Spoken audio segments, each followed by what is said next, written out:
up guys, it's Feeny and welcome to Wow Feeny Weeb Halloween edition 2023. At least I hope this video comes out on Halloween because it is currently October 29th. And I have a feeling that I said the same exact words on last year's Halloween video, which means I have learned absolutely nothing.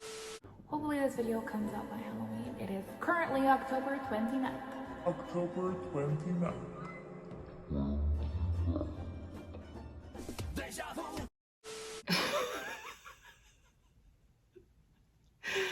Oh god, okay. Even though this video is going to be rushed, the figures that I have picked out are not, because I have been acquiring these figures over the last year, specifically for Halloween, which is the greatest holiday in my opinion, my favorite holiday. So I hope you guys are going to enjoy it. But before I show you guys what figures I've picked out, you guys can help a spooky sister weep out by liking, commenting, and subscribing. It really helps out the channel.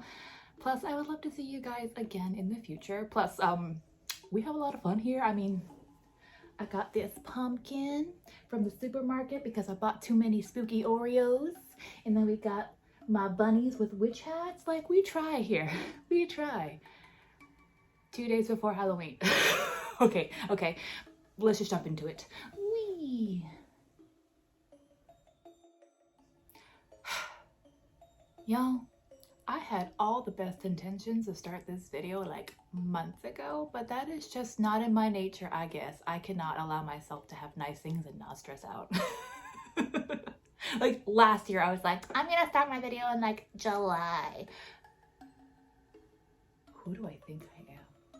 Oh well, we're here now, and I don't need to sleep one night. It's okay. Which one should we start off with first? I have like all the figures on the ground, which is very dangerous, and you think I would know better at this point.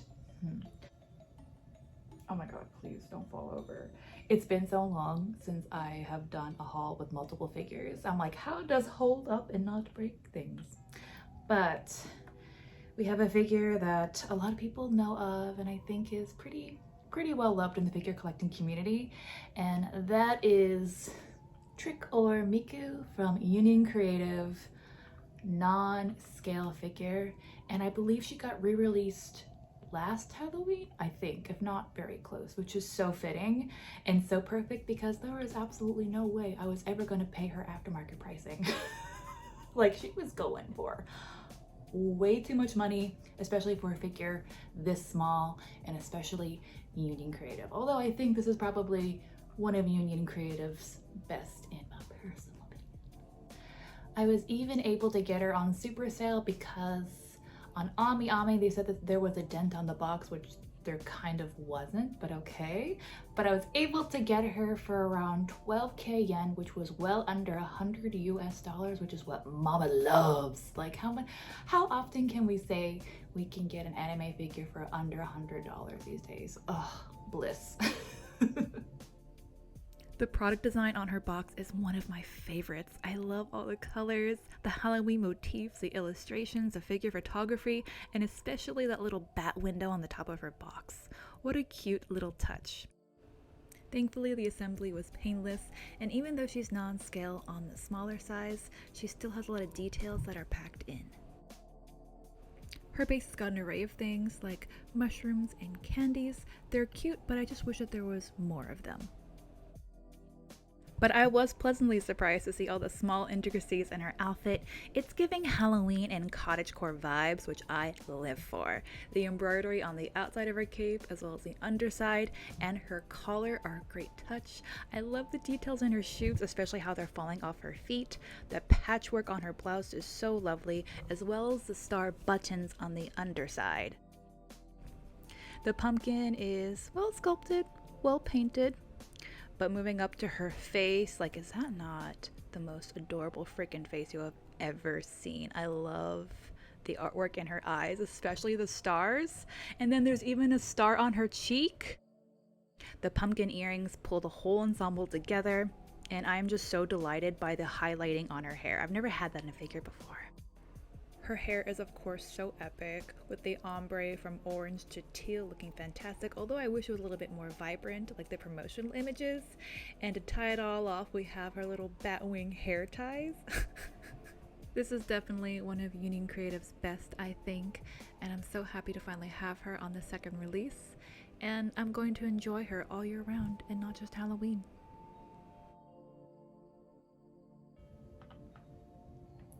If you love figures that are Halloween themed without being too Halloweeny, and you love cute anime girls, I totally recommend this figure still.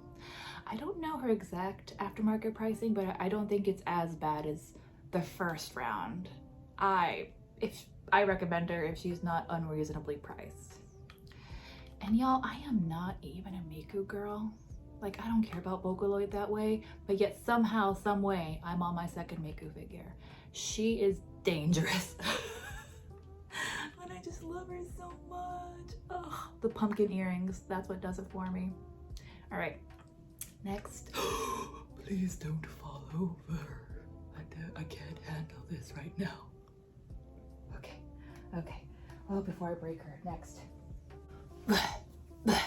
What should I grab next? This one, cause it's feeny proof, cause she is bolted to her base. And this one was another impulse purchase, but I have absolutely no regrets because I adore her. And that is Poison Ivy from Batman 1/8 scale Kotobukiya from their Bishoujo line series. I had no idea this figure had even existed until I saw her just randomly one evening on Nin Games. And I think, yeah, I paid like about $120, which is not too bad. I mean, $120 is still a lot of money, but for figure collecting, not that bad. Originally, I was looking for the horror. English is my only language and I still suck at it. But the horror line from Kotobukiya, and oh gosh, they're so expensive. But then I saw her and I was like, where did you come from, my sweet angel? I believe this is a re-release of a prior figure. She was in a different colorway where she had her white skin and I think a sweeter face. Then they re-released this one maybe a couple years later in her green skin with like the most sensual, menacing face. And to me, this is a superior version. I love this. So like literally the moment I saw her, added her to cart, no regrets. And yeah, my first time ever ordering from Nin Games. Don't know how I feel about them exactly still. So I actually paid for Sol shipping, like boat shipping, but yet this appeared in 1 week. So it looks like Nin might have upgraded me to EMS or something. But man, did they go for the smallest box possible? This figure box barely fit, just the thinnest layer of bubble wrap, and there you go. But miraculously, nothing came damaged, hallelujah. And the box is actually quite lovely, with the illustration by Shunya Yamashita as well as pictures of the figure itself. Head to toe, Poison Ivy is looking so fabulous, especially with that sultry pose of hers. And I don't know how to pinpoint it, but the ratio between the character and the base is so aesthetically pleasing to the eye. It's like the perfect amounts of each. And speaking of bases, Kotobukiya are the kings and queens of immersive bases. The sculpt work and paint work of both the tree and her poisonous plants looks so beautiful and threatening.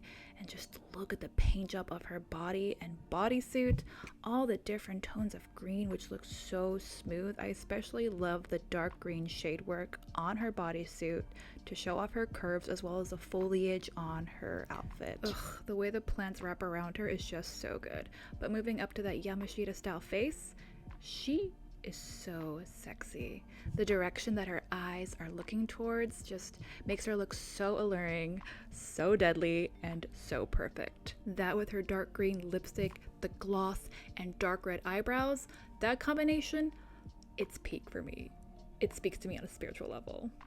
She's got such full, flowy hair, lots of movement. Could use a tad bit more shade work, but I'm just being picky.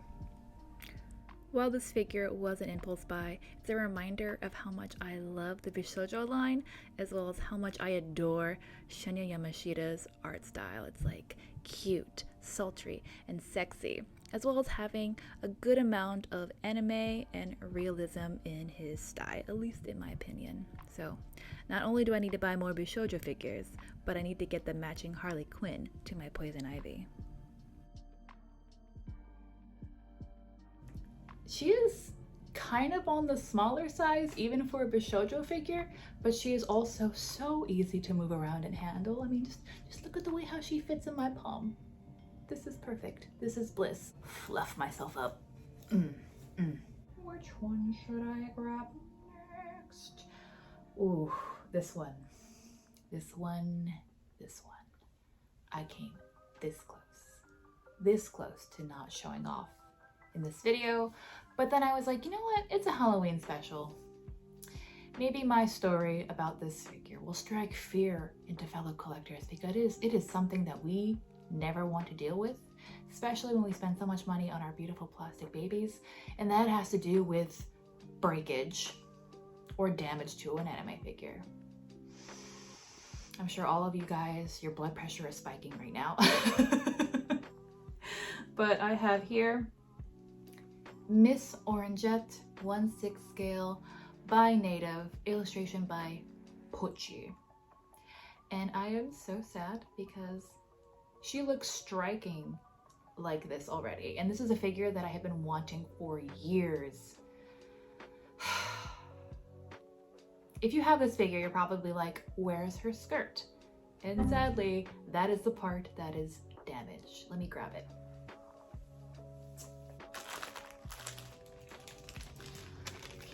Have her skirt parts in a little plastic baggie. Anybody else do this? Whenever it comes to small accessories, I just take them out of the blister and put them in little plastic bags and then put them in clear acrylic drawers. Am I making things more complicated? Probably. But I have the belt and the epic ruffled skirt with this boning wire thing. This is actually pretty heavy, but you are supposed to attach these two pieces together while on the figure. And yeah, there were metal pegs. There are metal pegs on both these pieces, which they all exploded off. Honestly, I think there are problems with the engineering of this figure and the assembly, because like this piece is so heavy, this piece is so light. They're supposed to attach together with these teeny tiny little pegs. I don't know why they didn't just make these pieces magnetic. Like that would have made everything so much easier. At least she still looks nice without the skirt. So until I figure out what to do about that, let's just talk about what we have here right now. Since she's an 18+ figure, there's no photos of her all the way around. I do also love those cute bat and vine cutouts, just always brings a smile to my face. I do really wish I had her skirt on, but alas. I can't really show you her full backside because that thong barely covers anything. But you know, I love me a good heel, and these are some fantastic shoes. Oof. I also love the way her stockings dig into her thighs. And she was very easy to get on her viney base. Nice metal pegs.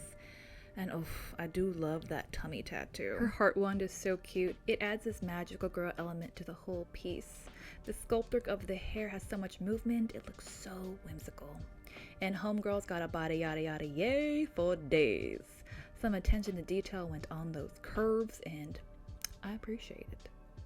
And moving on to the face, we've got Pochi's signature style with those wonderful hearts in her eyes, and I love the distinctiveness of the beauty mark on her eyelid. And I actually did not notice in the promotional images, but she has a little bat brooch. It's covered by her hair, but nice that it's there nonetheless. And one of my favorite elements in the whole piece, her mushroom witch hat, which is beautifully painted and has a wonderful shape to it. Also magnetic, which we appreciate on this channel. Even with her assembly problems, this is one of my favorite Pochi illustrations of all time, and her aesthetic was just too good to pass up. Just too good.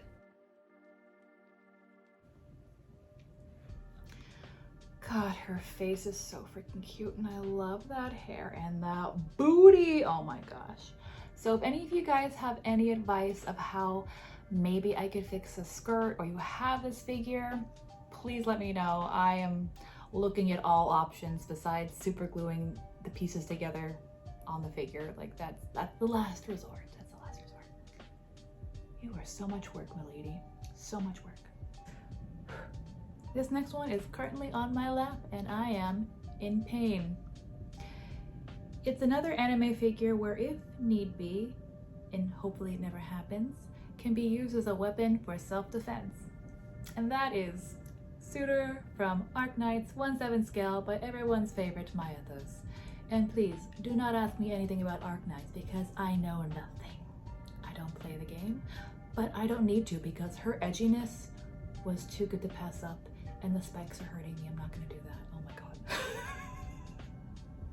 It is almost criminal how little I paid for this figure and how much you freaking get. Myethos is doing the Lord's work out there, okay?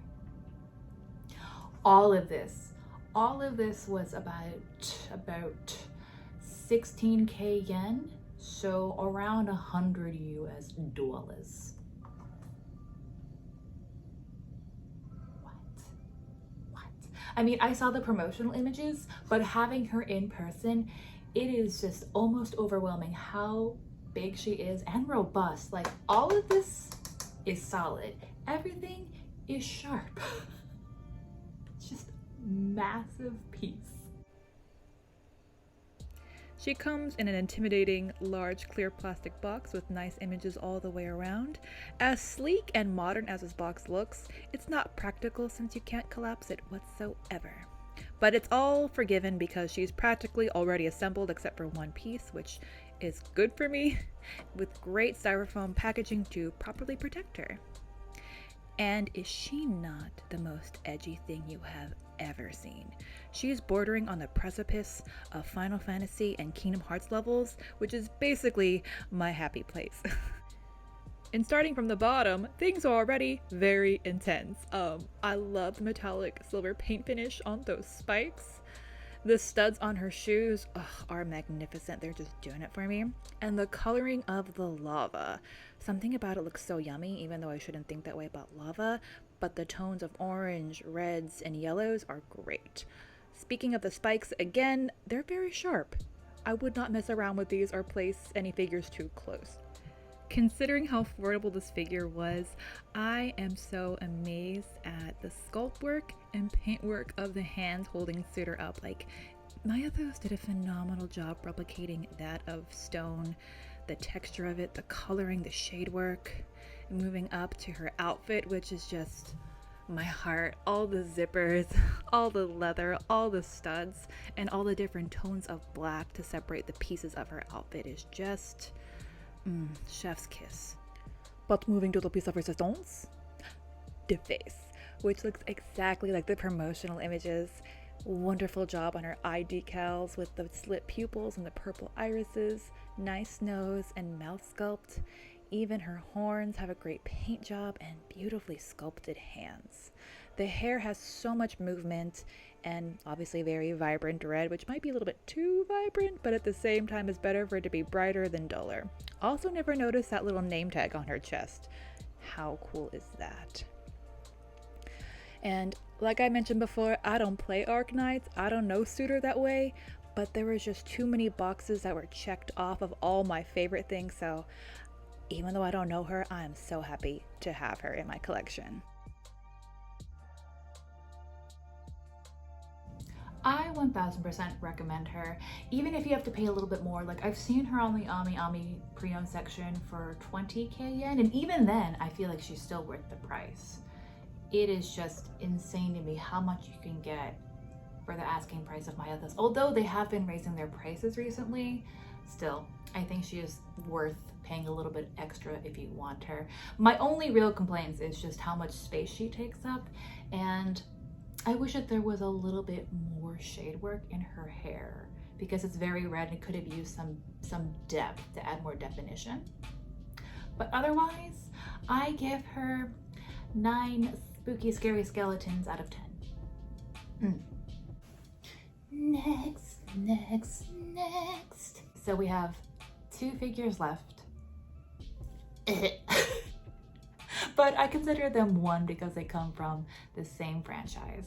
And no, I will not be holding them out to show you guys because I'm not brave enough and I never will be, and I'm okay with that. I accept it. Because they are Nendoroids. I mean, I don't know how you guys deal with Nendoroids, but whenever I'm planning to take them out of the box, I usually need to block out the whole day, have calming music, and 1 to 2 glasses of Chardonnay.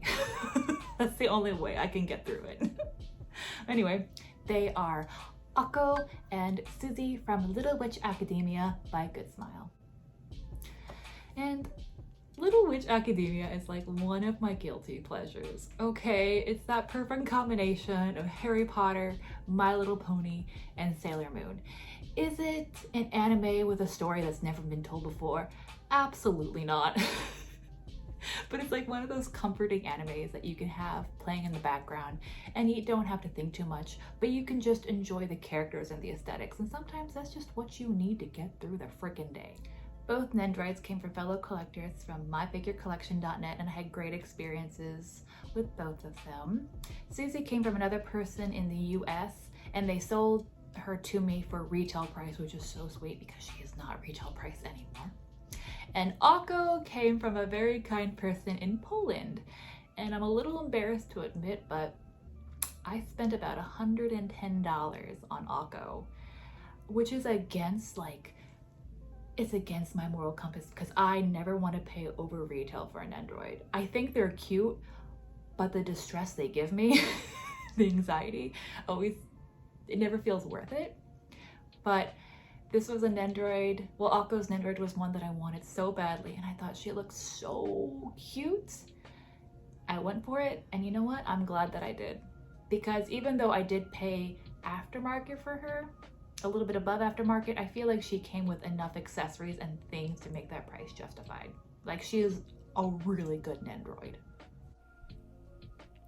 It's so interesting to see how their box sizes have changed over time. Oh, by the way, the front of Sucy's box was damaged because of me, not the seller. But also how they are both well under 1,000, which Nendoroids are now in the thousands, which is crazy to even think about. And I think these girls come with a lot of accessories, which seems to have changed in recent times with Nendoroid. So based on their original retail price, they gave you a lot here.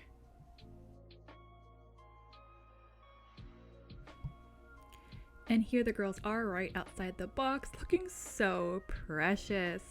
It still blows my mind how Goodsmile can capture the essence of a character as well as style of a show with barely 3 inches of plastic. Like, they're even wearing their hats like they do in the anime. And Akko with her surprise faceplate and the bunny ears, with Sucy being the absolute troll with her toothy grin, and I think that's like Cat Sucy or Llama Sucy. It's kind of nightmare feel, but I kind of love it. I love this Akko faceplate so much. She's just so happy with her shiny chariot wand, not noticing Sucy putting like a leaf on her head. And Sucy just looks so happy and blissed out being with her ultimate love, mushrooms. I'm gonna keep them posed like this for now because I just cannot separate Sucy from her mushrooms. While they weren't the worst to assemble, they were still a headache. Obviously, I didn't show off all the accessories, but I did my best. And I'm very happy that I picked up these girls. And there we have it. This year's pickings for Halloween 2023 haul. And I think all of these ladies look so great next to each other. And I'm pretty excited to be steadily growing my Spooky Girl shelf, which is currently being shared with my Magical Girl shelf. Still not sure what this corner of the shelf is going to be, but ooh, look, there's more again. I picked her up last year for Halloween, and she's like the best Bishoujo figure of all time in my opinion. But yeah, let me know if there's any other Spooky Girl figures I should be looking out for. And now we're going to end off the video with a proper outro from Future Feeny. And we're done. We're done. I am so anxious and worried that this video is going to be a hot mess, but even if it is, it's okay. It's on brand for me. I am self-aware. But what did you guys think about this year's Halloween pickups? I think it's definitely a step up from last year's, and now I'm excited for next year's, which I'm gonna have to set a reminder for myself. Don't make another video 2 days before Halloween. Don't. Remind me, guys, please. I beg of you, remind me. Scold me if you have to. Ooh, if I can, my wish list for next year's Halloween haul, I really want to get the Pennywise one, the original colorway from Bishoujo line, as well as the Beetlejuice one with the original stripes. That one's so expensive. So crossing my fingers, Kotobukiya takes pity on my sad little soul and re-releases that one. But now I want to ask you guys, how are you gonna celebrate your Halloween? Are you guys gonna go out? Are you gonna dress up? Are you gonna have a cozy night in? I'm having a cozy night in because I desperately need, I desperately need some time off and some cozy goodness. But if you are staying in and watching stuff, what are you gonna watch? For me, it's always It Chapter 1 and 2, Beetlejuice, a Paranormal Activity movie, Sleepy Hollow, and of course Soul Eater. That's like the best anime to watch for Halloween. So yeah, let me know. What is your recommended watch list? And if you guys made it this far, thank you so much. I don't deserve y'all. I don't deserve y'all. But whether you celebrate Halloween or you just like having a nice cozy day in, I wish all of you guys nothing but the best. I hope that this coming week and weekend treats you kindly, and until we meet again, goodbye. Bye.